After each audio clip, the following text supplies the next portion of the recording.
이번 주 시민데스크 잘한 뉴스 아쉬운 뉴스에서는 부산시장 보궐선거가 2달 앞으로 다가온 가운데 부산의 민심을 살펴본 정치부 보도와 함께 미얀마 군부 쿠데타 소식을 연속 보도한 YTN 리포트에 대해 얘기 나눠봅니다. 이번 주는 어떤 시청자 의견이 올라왔을까요? 시청자 브리핑, 시시콜콜 위클리 픽. 여러분의 부름에 YTN이 시원하게 답해드립니다. 오늘 전격 인터뷰 취재 후 시간, 최근 속출하고 있는 콘텐츠 결제 피해 사례를 전한 박기환 기자를 만나봅니다. 내가 본 DMB에서는 코로나19로 달라진 가정학습 환경을 담은 프로그램 수다학을 살펴봅니다. 시청자 여러분, 한 주 동안 안녕하셨습니까? 시민데스크 박광렬입니다. 4월 7일 재보궐선거 선거방송심의위원회가 지난 8일 출범했습니다.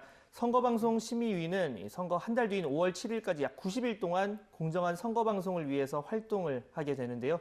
코로나19 여파로 대면 선거운동의 제약이 큰 만큼 유권자의 선거보도 의존도가 높을 것으로 예상되고 있습니다. 공정하고 깨끗한 선거 치러질 수 있도록 올바른 선거방송에 YTN이 앞장서겠습니다. 이번 주 시민데스크 잘한 뉴스 아쉬운 뉴스로 시작합니다.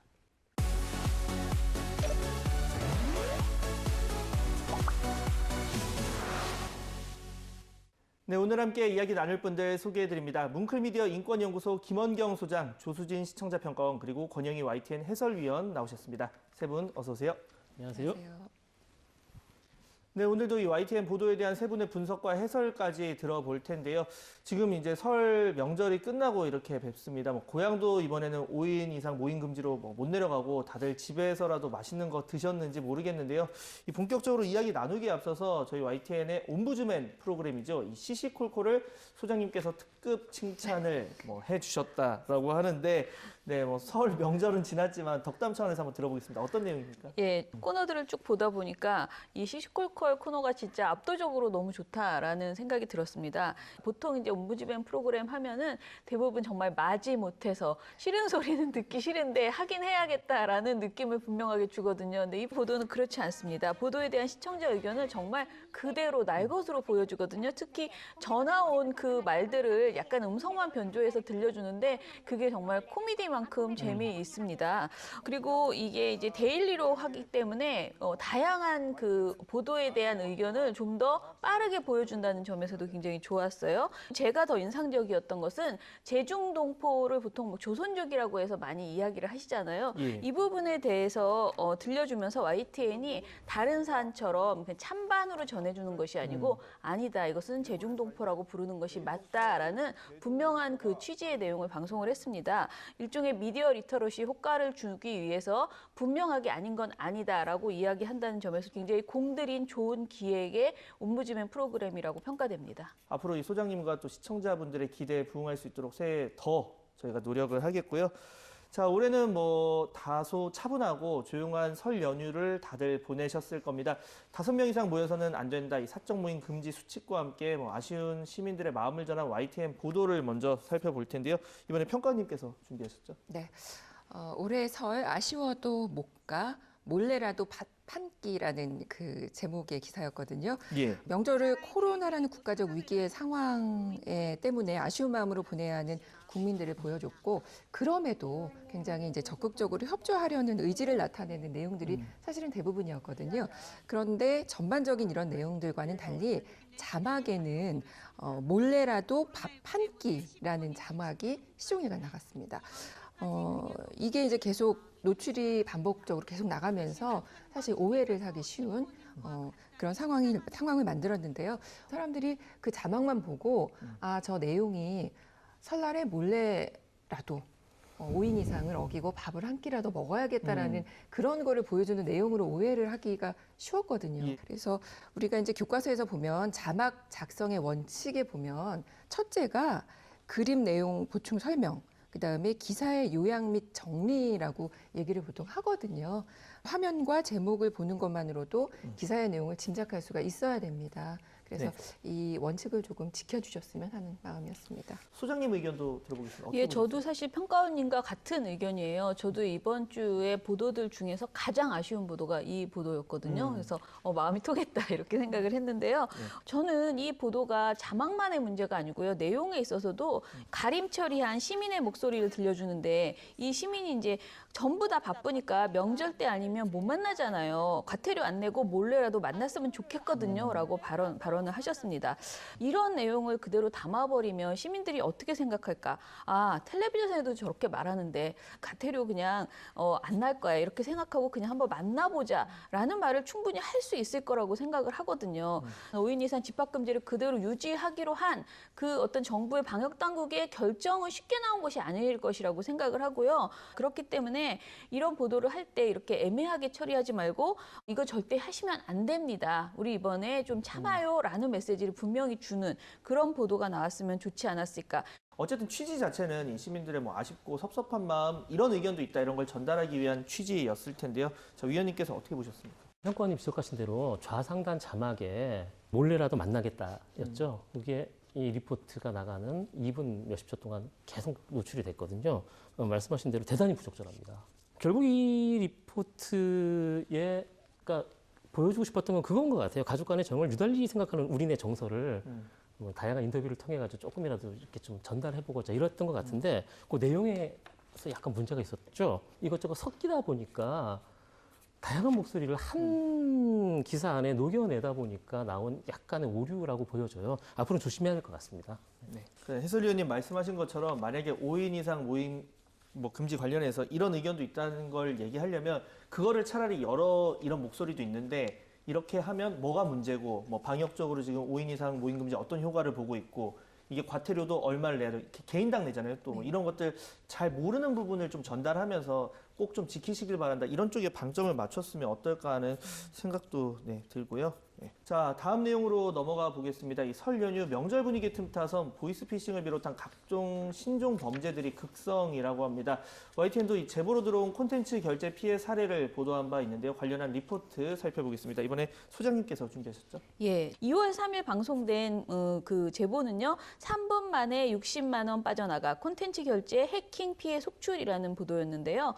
이 보도는 쓴 적도 없는데 이 콘텐츠 이용료가 결제됐다는 문자 메시지를 받았을 때를 이제 이야기를 해요. 이런 경우에 대부분 보이스피싱 문자 아닐까라고 생각하실 텐데요. 그렇게 해서 무시하면 안 된다라는 게 사실 이 보도에서도 굉장히 많이 나와요. 그런데 그 이용료가 자기도 모르게 빠져나가서 이동통신사에 신고를 해도 환불을 받기가 굉장히 어렵다라는 점을 잘 짚는 보도였습니다. 네. 그런데 과연 이동통신사가 정말 이 사안에 있어서 책임이 없다고 볼 수 있는가라는 점을 보도에서 지적을 하는데요. 통신사의 결제 고지 책임 의무를 강조하는 그런 내용으로 전개가 됐습니다. 그리고 결제 수단이 등록된 계정에 대해서 지문이나 홍채 인식 같은 이중 보안 장치를 일단 설정해 두는 것이 좋겠다라는 팁을 주시거든요. 이것도 지금 당장 추가 피해를 내가 안 당하려면 최소한 이런 것을 해보세요라는 정보를 준다는 점에서 굉장히 적절한 대안이었다, 도움이 되는 보도였다라는 생각이 들었습니다. 네. 사실 이번 사례가 뭐 신종수법은 아닙니다. 과거에도 있어 왔는데 그래도 처음 접하는 분들도 많으실 거고 본인이 이제 당하지 않으면 크게 관심을 갖고 안 보는 경우도 많으니까 그렇죠. 살다 보면 그렇죠. 그래서 이 보도 관련한 이제 내용을 얘기해 주셨는데 저 위원님 이번 보도 어떻게 보셨습니까? 네, 저도 좋게 잘 봤습니다. 자칫 큰 피해를 볼 수도 있는데 사소한 것이지만 뭐 제보를 바탕으로 피해 예방법을 자세히 알려줘가지고 큰 도움이 됐다고 생각을 합니다. 제보는 결국 방송사의 힘입니다. 그 제대로 된 제보는 그 제보를 받아가지고 제대로 처리해주는 언론사에 많이 몰리기 마련입니다. 그래서 저희도 제대로 잘 처리하고 제보를 많이 받기 위해서 끊임없이 노력을 하고 있고요. 다양한 제보를 잘 처리하는 것이 언론사의 뭐 힘이라고 생각을 하고 저희도 열심히 노력을 하겠습니다. 그리고 시청자 여러분들 뭐 다양한 제보를 부탁드리겠습니다. 네. 사실 뭐 모든 건 제보에서 뭐 시작한다 이렇게 볼 수도 있을 것 같고 이 과정에서 사실 제보를 받으면 검증을 해야 되니까 저희가 마치 변호사들이 이제 사건을 수임한 사람의 의견을 계속 혹시 거짓은 아닐까 이렇게 물어보는 것처럼 저희도 제보를 받을 때 그런 식으로 이제 물어볼 수밖에 없어요. 혹시 이거는 이거 아닙니까 하면서 그러니까 저는 그렇게 개인적으로 생각을 했는데 혹시 섭섭해 하시진 않을까 하는데 다 이게 좋은 보도, 우리 객관적인 보도, 설득력 있는 보도를 위해서 더 노력하는 거니까 그런 부분 앞으로 좀 이해를 해주시고 많은 제보 부탁을 드리겠습니다. 자, 오늘 잠시 뒤에 취재 후 시간에서 박기환 기자가 직접 출연을 합니다. 피해 사례부터 예방 방법까지 아주 꼼꼼하게 알려준다고 하니까 채널 고정해 주시길 바랍니다. 네, 이어서 얼마 전 일어난 미얀마 군부의 쿠데타 사태 아주 전 세계를 놀라게 했습니다. 이 쿠데타가 왜 일어나게 됐는지 또 사태 이후에 미얀마 현지 상황 어떤지 YTN에서 상세하게 전달을 했는데요. 관련한 보도 살펴보겠습니다. 평가님께서 준비하셨죠? 네, 2월 3일에 보도가 된 내용입니다. 미얀마 쿠데타 사흘째 양곤 현지 상황이라고 해서 교민을 연결을 해서 리포팅을 합니다. 그래서 현지의 상황을 알아보는데 주목성이 있었고요. 통신 연결 상태부터 해서 그쪽에 평화적으로 조용히 시위하고 있는 모습들이라던가 또 무슨 TV 방송 중단으로 SNS를 통해서 소식이 알려지고 있는 모습들 이런 것들을 자세하게 현지 소식을 전했는데요. 저는 이제 이걸 보면서 전반적으로 YTN이 이번 미얀마 소식을 다루면서 정보원을 조금 다양하게 활용하려고 하는 그런 노력을 했다라는 게 굉장히 좋았고요. 다만 이제 그 민주주의와 국민 저항, 쿠데타 군부의 유혈 진압 가능성 이런 것들은 이제 국내 중심의 어떤 내용이었고 이걸 조금 넓혀서 국제적 시각도 조금 더 자세하게 다룰 필요가 있겠다라는 생각을 좀 했습니다. 사실 저희가 미얀마라는 나라 좀 생소한 분들 많을 때 옛날엔 버마라고 불렀죠. 그랬고 나라도 큰 나라고 그 안에 식민 지배 경험도 있고 또 소수민족 문제도 있고 이런 나라인데 자, 저희도 최대한 생생한 이제 현장 소식 전하기 위해서 보도국 전반에서 아주 노력을 기울였습니다. 관련해서 위원님 어떻게 보셨습니까? 네, 잘해야 되는데 국제뉴스가 다루기가 쉽지가 않습니다. 직접 취재가 사실상 쉽지 않잖아요. 저희가 특파원이 없죠. 네, 미얀마에. 특파원 나가 있는 일부 지역 이런 데 말고는 아니면 바로 긴급하게 특파원을 투입해야 되는데 이래야 직접 취재가 가능한데 그냥 직접 취재가 쉽지 않고요.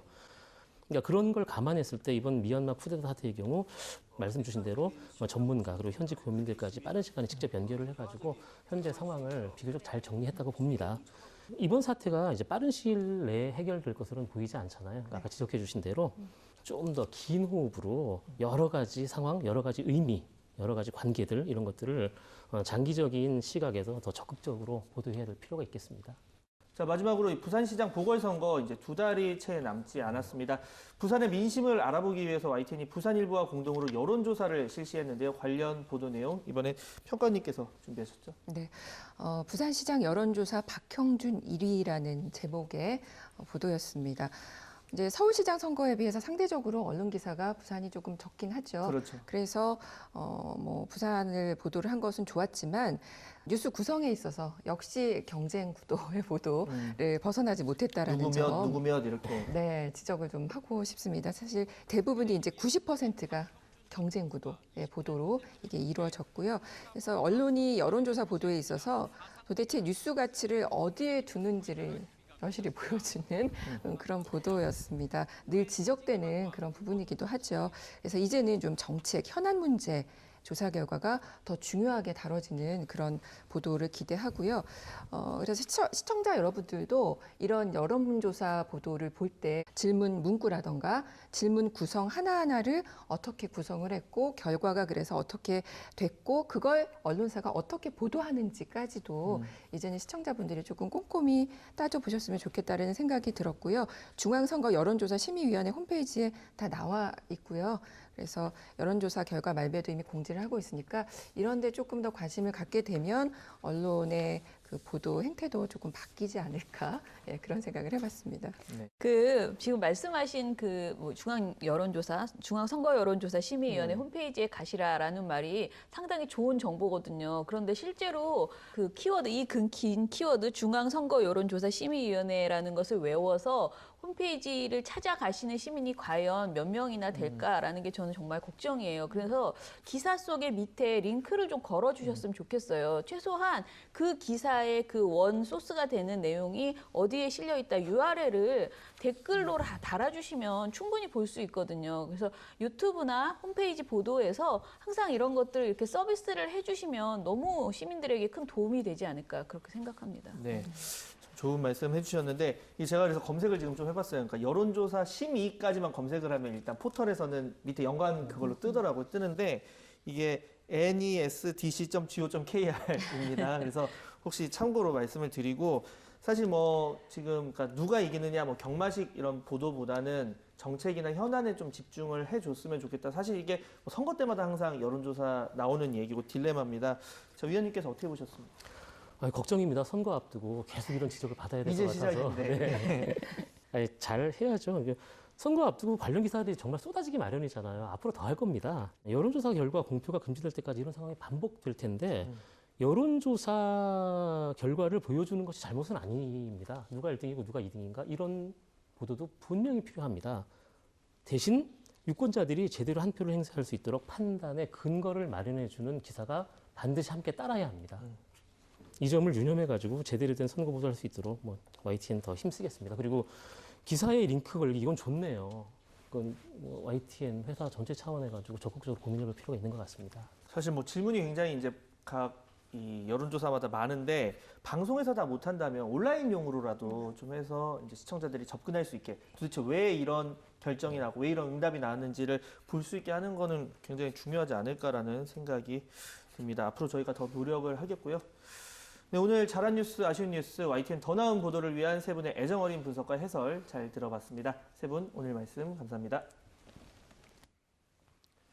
믿고 보는 뉴스를 만들기 위한 노력은 계속됩니다. 시청자 브리핑 시시콜콜 위클리픽. 이번 주 시청자 의견 함께 보시죠.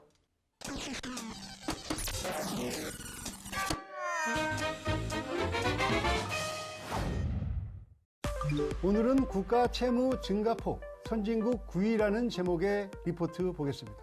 올해도 4차 재난지원금 지급으로 20조 원이 넘는 슈퍼 추경이 불가피해졌습니다. 이렇게 되면 국가 채무 비율은 48.3%로 껑충 올라가고 내년에는 채무 액수가 무려 1,000조 원을 넘게 됩니다. 이에 대한 모니터 보고서입니다. 기사만 보면 나랏빚이 늘어 우려스럽다는 이야기다. 자영업자 손실 보상 제도가 논의되고 있는데 보상과 지원이 필요한 곳에 사용하기 위해 빚을 더 늘려야 할 것인가 말아야 할 것인가 의문이다. 이와 관련된 다른 YTN 기사를 보겠습니다. 주요 국가의 국가 채무 비율입니다. 맨 앞에가 일본입니다. 엄청납니다. 이탈리아, 프랑스, 스페인, 영국, 미국까지는 100%가 넘습니다. 캐나다, 독일, 그 다음에 우리는 40% 정도입니다. 양호하죠. 앞서 기자가 우리나라 국가 채무 비율이 껑충 뛰어오르고 채무 액수도 무려 1,000조 원이 넘게 된다는 표현이 적절한지는 생각해 볼 부분입니다. 우리나라 국가 채무 비율은 40%에서 40% 후반으로 올라가는 것이고 채무 액수도 올해 956조 원에서 1,000조 원을 넘어서는 것입니다. 여기에 꽁충과 무료를 쓴다면 매우 위험한 상황이라는 뉘앙스를 전달하게 될 수도 있습니다. 실제 유튜브에 달린 댓글에 그런 지적은 상당합니다. 빚이 100만 원 있는 사람이 100만 원 차입하면 채무 비율이 2배가 되는 것입니다. 언론들 진짜 의도 가지고 기사 쓰고 방송하네. 우리나라 부채 비율은 48% 정도로 OECD 회원국 중 최우량으로 알고 있는데 진짜 속보인다. 증가폭이 늘어난다고 증가액으로 따져봐라. 우리나라의 GDP 순서가 9위니까 지금의 부채 정도는 충분히 감내할 수준입니다. 국민을 살려야 국가 경제도 좋아질 수 있습니다. 재정 투입대를 놓치면 안 하는 것만 못함. 모든 기사에 충분한 내용을 담아 완벽하게 맥락을 제시하기는 어렵습니다. 그러나 어떤 뉘앙스를 전달하는 부사와 형용사를 가급적 쓰지 않고 있는 사실과 숫자로만 전달하고자 하는 메시지를 전하는 것은 언론이 해야 할 일이라고 생각합니다. 입맛에 맞는 특정한 숫자로 메시지를 전하는 것이 아니라 여러 숫자와 사실로 시청자들이 판단할 수 있도록 돕는 역할을 포기하지 않겠습니다. 시청자 브리핑 시콜콜 마칩니다. 감사합니다. 뉴스 속 크고 작은 사기 사건들 나와는 별개의 일이다 이렇게 생각하시는 분들 많으시죠? 이제는 방심할 수 없는 게 스마트폰의 허점을 이용한 사기 행각이 최근 빗발치고 있다고 합니다. 오늘 전격 인터뷰 취재후 시간 더 이상 남의 일이 아닌 사건 스마트폰 콘텐츠 결제 피해를 알린 박기환 기자를 만나봅니다.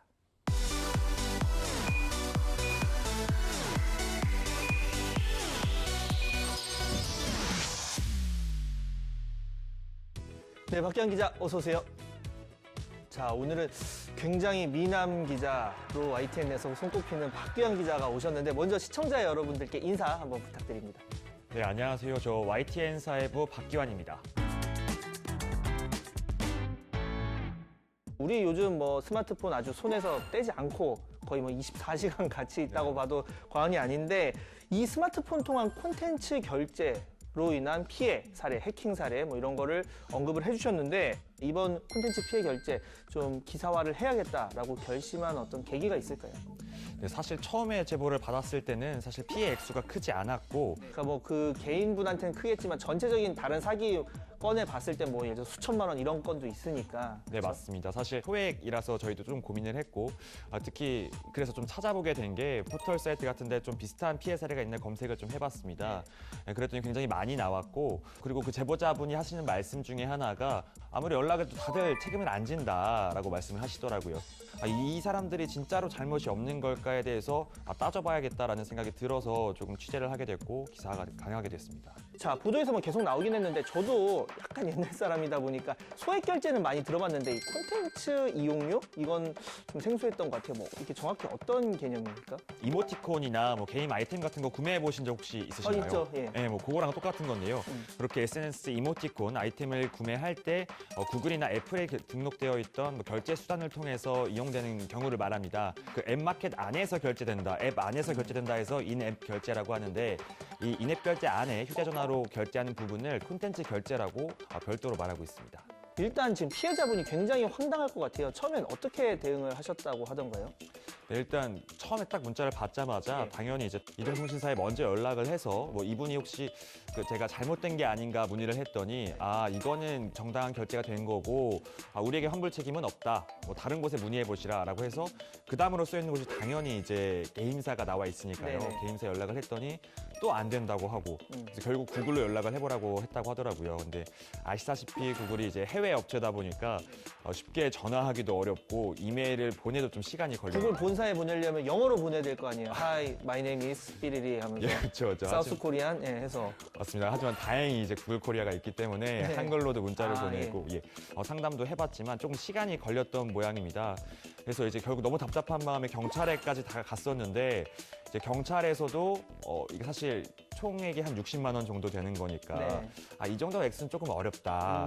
접수를 받긴 받지만 사실 찾기 어려울 수도 있다라고 답변을 받고 왜 그런 경우가 많았어요. 그러니까 중고거래 같은 걸 하면 조금씩 여러 명한테 사기를 치는 그러면 이제 전체 액수는 좀 그래도 비교적 큰데 개인마다는 작으니까 근데 어떻게 보면 그게 더 큰 피해일 수도 있거든요. 그런 맹점을 이용한 거니까 생각보다 피해자가 뭐 많은 사건인 것 같은데 특히 이게 환불받기가 굉장히 까다롭다고 이야기를 들었습니다.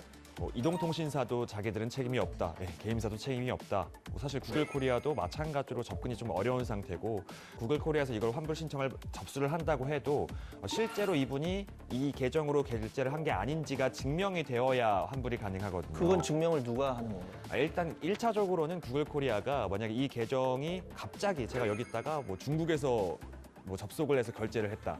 뭐 이런 사례거나 아니면 갑자기 제주도 뭐 이상한 데서 결제를 해서 이게 뭐 결제가 된 경우에는 이거를 스스로 입증을 해가지고 환불 처리를 해주는 경우가 많습니다. 하지만 뭐 만약에 제가 서울에 사는데 이 나쁜 범인도 해킹 범인도 서울에서 결제를 하고 만약 근접 지역이었다 하면 사실 입증이 조금 어려운 상황이죠. 그러면 되게 어려울 것 같은데요?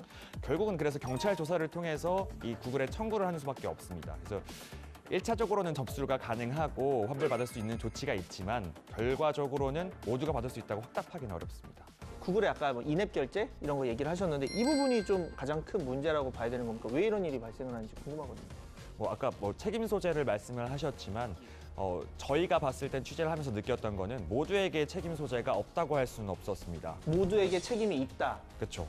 왜냐하면 1차적으로는 이동통신사가 콘텐츠 결제라는 거에 대해서 이게 한도가 선정되어 있지만 사람들이 모르는 경우가 많습니다. 모르겠죠. 그렇죠. 저 같은 경우에도 사실 가입 신청할 때 약관을 자세히 보는 편이거든요. 근데 한 번도 들어본 적도 없는 이야기였고 그거를 일일이 사람들이 다 알긴 되게 쉽지 않을 것 같아요. 맞습니다. 그래서 충분히 알리지 못한 거에 대해서는 소비자원에서도 이에 대해서는 이건 소비자의 권리를 일부 침해한 게 맞다라고 말씀을 하실 정도로 책임 소재를 피하기는 좀 어렵습니다. 그리고 또 하나 아까도 말씀하신 구글에 대해서 다시 말씀을 드리자면 인앱 결제라는 게 사실 그 모든 어플 하나하나에서 이루어지는 결제가 약간은 불미스러운 일이 있을 수 있기 때문에 우리가 통합해서 하겠다라고 하는 게 구글과 애플의 입장입니다. 하지만 이에 대해서는 어쨌든 확실하게 그런 보완을 요청을 한다거나 확실한 그 보증이 있어야 하는데 처음에 구글에서 결제를 하게 되면은 원클릭 결제가 가능하게 설정이 되어 있습니다. 기본 설정이. 하지만 2차적으로 원래 2차 인증이 가능한 설정이 기본이 되어야 하고 뭐 2차 인증이라면 지문이라던가 패턴이라던가 비밀번호 뭐 이런 거 얘기하시는 거죠? 맞습니다. 뭐 지문이나 뭐 홍채 인식이라든가 이런 게 우선 되어야 하고 그 다음에 편리한 인증으로 내가 승인할 경우에는 가능하도록 하는 게 맞다고 소비자 단체들은 이야기를 하는데요. 하지만 그만큼 돈을 쓰기 쉽게 만들어 놓고 나중에 이거에 대해서 밑에 우리가 따로 지문 인식을 할 수 있도록 설정을 해놨다. 너희가 만약 필요하면 해라 라고 말을 하는 입장이라서 이 부분도 사실은 소비자에 대한 책임을 방기한 거죠. 제가 이번 이 사례를 보면서 그게 궁금했어요. 이분이 어떻게 주의 의무를 크게 위반을 해서 그러니까 해킹을 당하게 된 건지 아니면 정말 꽁꽁 잘 숨겨놨는데도 누군가가 그 정보를 가져갔는지 이런 점도 궁금하더라고요. 제가 전문가들한테 한번 물어봤습니다. 정확하게는 사실 경찰 조사 결과가 나와봐야지 어디서 해킹이 이루어졌고 누가 한 건지를 알 수 있겠지만 뭐 전문가들이 말하기로는 이미 여러 번 여러 큰 사이트들에서 개인정보가 유출된 사례들이 많이 있었죠. 예. 맞습니다. 예. 그런 거에서 비슷한 아이디와 비밀번호를 똑같이 사용하는 다른 계정들이 있다면 구글이라고 하지만 뭐 다른 포털 사이트 아이디와 비밀번호가 달랐다고 할 수는 없겠죠. 예, 그래서 이렇게 발생하는 경우에는 과연 이게 주의 의무 위반이 맞는가에 대해서도 조금 의문이기도 합니다. 네. 지금 피해 예방이 뭐 가장 시급하겠죠. 예방을 하려면 일반 이제 시청자 입장에서 어떤 점 주의를 해야 될까요? 일단 비밀번호를 자주 바꾸는 게 가장 최선의 방법이라고 할 수 있습니다. 참으로 어려운 문제네요. 그렇죠? 맞습니다. 예. 비밀번호를 주기적으로 바꾸고 그 다음으로는 일단 아까 말씀드렸던 콘텐츠 결제 한도를 이제 알게 되셨다면 이걸 좀 최대한 낮춰놓고 사용할 수 있는 만큼만 사용하는 만큼만 낮춰놓고 어르신들 뭐 부모님들 같은 경우에도 가족들이 직접 통신사에 연락을 하면 낮출 수가 있거든요. 이 부분도 도와드릴 수가 있어서 이렇게 좀 함께 예방하는 방법이 있고요.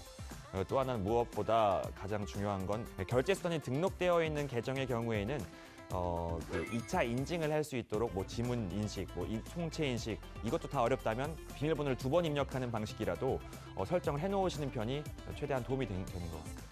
네, 오늘 이렇게 취재 후 얘기 들어봤는데 오늘 내용 시청자분들한테 많은 도움이 됐을 것 같아요. 특히나 뭐 고령자 이런 분들은 그동안 이 콘텐츠 이용료라는 개념에 대해서도 좀 뭐 불확실하신 분들도 있었을 텐데 앞으로 오늘 내용 참고하셔서 각자 피해보면 안 되잖아요. 피해보지 않도록 더 주의를 기울여야겠고 관련해서 뭐 관련 법의 뭐 맹점이라던가 허점 이런 구멍이 있다면 그런 부분에 대해서도 앞으로 취재를 해주시면 좋을 것 같습니다. 네, 지금까지 사회부 박기환 기자와 함께했고요. 오늘 말씀 감사합니다. 감사합니다.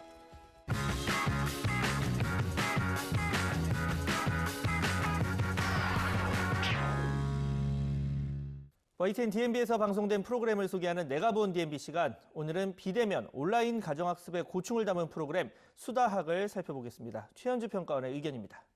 안녕하세요. YTN DMB 시청자평가원 최현주입니다.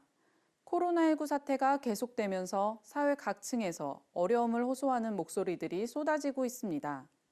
그중에서도 사상 초유의 등교 제한과 원격학습 도입으로 교육 현장이 많은 혼란을 겪고 있습니다. 이러한 고민들을 수다학에서 만나봤습니다.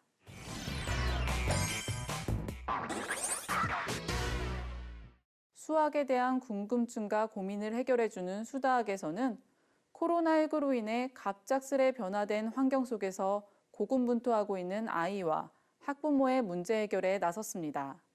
시끌시끌 전쟁터가 따로 없는 집안에서 일과 사투를 벌이는 엄마. 그 맘도 모른 채 딴짓과 사투를 벌이는 아들. 재택근무를 하면서 아이도 돌보고 학습까지 시켜야 하는 엄마의 고충과 온라인으로 진행되는 수업에 흥미를 잃고 내용을 따라가기 어렵다는 아이의 고민이 소개되었습니다. 이러한 모습은 최근 우리 주변의 가정들에서 흔히 겪고 있는 일들이기에 많은 시청자들의 공감을 불러일으킬 만한 내용이었습니다. 특히 아이가 어려움을 느끼는 문제 유형을 정확히 짚어주고 엄마의 학습 지도 방법을 알려줘 눈길을 끌었습니다. 수학뿐만 아니라 원격 수업 상황에서 전반적인 학습 태도 개선을 위한 방법들을 소개해 실제 학부모들이 필요로 하는 정보들을 제공하고 있었습니다. 수다학은 주로 강의 형식으로 진행되는 다른 교육 프로그램과 뚜렷한 차별점을 보이며 독보적인 교육 프로그램으로 자리 잡고 있습니다. 다만 실제 주인공의 이야기를 관찰 카메라를 통해서만 살펴보고 있는데 해당 학부모 또는 아이가 스튜디오에 출연하거나 비대면으로 연결하여 직접 전문가들과 상담에 나서는 방식을 통해 고민을 보다 입체적으로 다뤄보는 것은 어떨까 합니다. 또한 현재 솔루션을 제공하는 것에서만 그치지 않고 전문가들이 제시한 해결 방법을 적용한 후 변화된 아이들의 모습까지 담아내는 것도 필요해 보였습니다. 스스로 관리할 수 있어서 수다학은 시청자들의 고민을 듣고 함께 해결해 나가면서 학습 정보 제공은 물론 많은 시청자들의 공감을 이끌어내고 있습니다. 앞으로도 수다학을 통해 수학은 무조건 어렵다는 편견에서 벗어나 수학에 보다 재미있고 부담 없이 다가갈 수 있기를 바랍니다. 시민데스크는 시청자와 함께 만들어갑니다. 보도와 프로그램에 관한 여러 가지 의견들 시청자센터 홈페이지 게시판에 남겨주시고요. 저는 다음 주 더 알찬 소식으로 찾아뵙겠습니다. 함께해 주신 여러분 감사합니다.